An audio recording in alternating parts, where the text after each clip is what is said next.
મિત્રો આજે હું તમને ડોક્ટર ભીમરાવ આંબેડકર વિશે બે શબ્દ કહીશ ત્યારથી સાંભળજો એવી મારી નમ્ર વિનંતી। गरज उठे वो गगन सारा समुंदर छोड़े अपना किनारा, गरज उठे वो गगन सारा समुंदर छोड़े अपना किनारा, हिल जाए जहां सारा जब उठे ये भीम का नारा।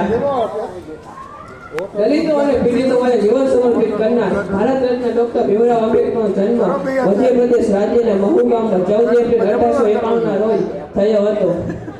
તેમના પિતા રામજી સતપાલ લશ્કરની શાળામાં શિક્ષક હતા અને માતા ભીમાબાઈ એમને નાની ઉંમરે મૂકીને અવસાન પામ્યા હતા।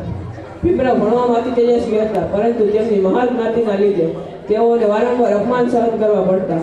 તેથી તેઓએ દ્રઢ સંકલ્પ કર્યો કે હું મોટો થઈને આ અન્યાયને દૂર કરીશ, અને તેઓએ આ અન્યાયને દૂર કરવા ઘણા પ્રયત્નો કર્યા અને તે અન્યાયને દૂર પણ કર્યો। આવા ડોક્ટર ભીમરાવને ભારતમાં નોકરી મળી, પરંતુ તેઓ અસ્પૃશ્ય હોવાના કારણે તેમની જ ઓફિસનો પટ્ટાવાળો એમની સાથે ગેરવર્તાવ કરતો। તેથી તેઓએ મૂકનાયક